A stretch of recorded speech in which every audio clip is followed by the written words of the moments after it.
Hello, it's Anika from the Bakeys. কেমন আছেন সবাই? আজকে আমার পেজের আরেকটা কেকের ডেকোরেশন টিউটোরিয়াল নিয়ে চলে আসলাম। ইউজুয়ালি এত বেশি চকলেট কেকের ভিডিও দেয়, তো আমিও জাস্ট খুঁজি যেন আমি নতুন কোনো ফ্লেভারের ভিডিওস করতে পারি। আজকের কেকটা ছিল সল্টেড ক্যারামেল কেক।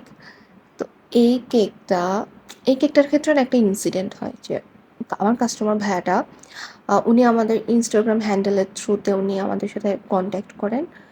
আর হচ্ছে উনি একদিন পরই কেকটা চান। তো আমাদের স্লট অ্যাভেলেবল ছিল। সো আমি বললাম যে করা যাবে। বাট হচ্ছে কি আমি অলওয়েজ 50% অ্যাডভান্স নিয়ে তারপর হচ্ছে অর্ডারটা কনফার্ম করি। বাট উনি সামহাউ আই থিঙ্ক ওনার কোনো রিজনস ছিল। উনি অ্যাডভান্সটা কনফার্ম করেননি। পরদিন করেছিলেন।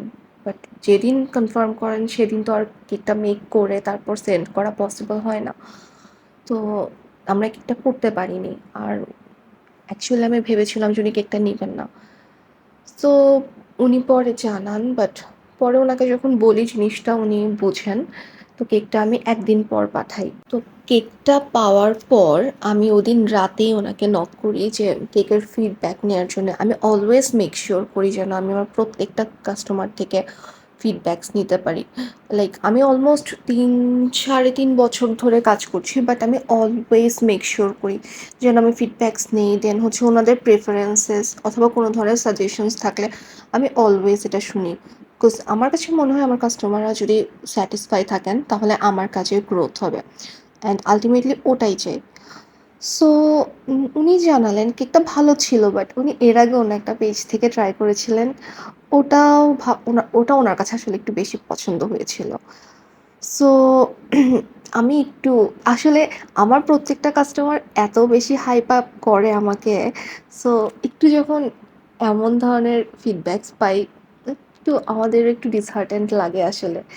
তো লাইক উনি বলেছিলেন যে কেকটা ওনার পছন্দ হয়েছে, বাট স্টিল মানে অলওয়েজ এত পজিটিভ ফিডব্যাকস পাই। তো এরপর যখনই আমি কেকটা করি আমি আরও কেয়ারফুল ছিলাম। দেন হচ্ছে এটার ফিলিং অ্যান্ড ফ্রস্টিং নিয়ে আমি আরও কেয়ারফুলি কাজ করেছি। বিকজ আমি চাই যে আমার কাস্টমারদেরকে বেস্টটা দিতে, বিকজ ওনারা অলওয়েজ এটা ডিজার্ভ করেন যেন বেস্টটা পান।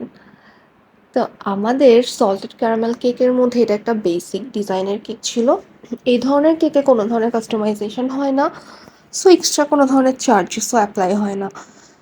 তো এই ক্ষেত্রে এবার আমি একটা ডিজাইন করতে চাই। তো আমি এখানে একটা উইলটনের একটা স্ক্রেপার দিয়ে একটা সুন্দর একটা ডিজাইন করি। এটাকে কী বলা যায়, স্ক্রেপ আউট করে একটা সুন্দর একটা ডিজাইন করি।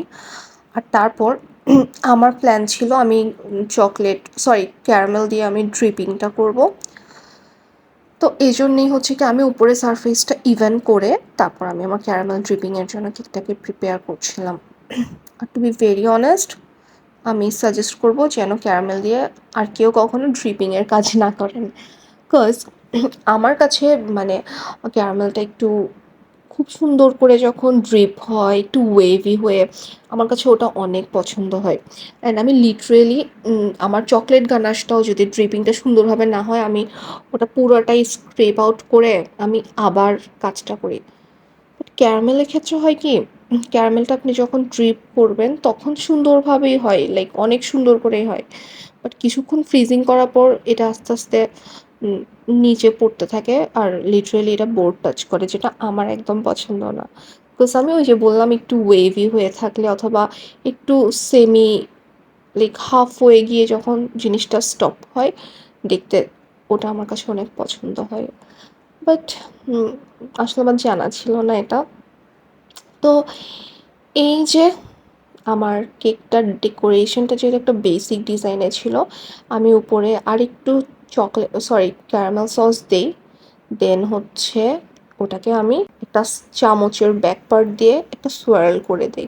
তারপর কেকের রাইটিংটা শেষ করে একটা সিম্পল একটা বর্ডার দিয়ে আমার কেকের কাজটা শেষ করি। আপনাদের কেমন লেগেছে জানাবেন, অ্যান্ড আপনাদের যদি কোনো সাজেশনস থেকে থাকে কমেন্টে জানাবেন। Thank you so much for watching.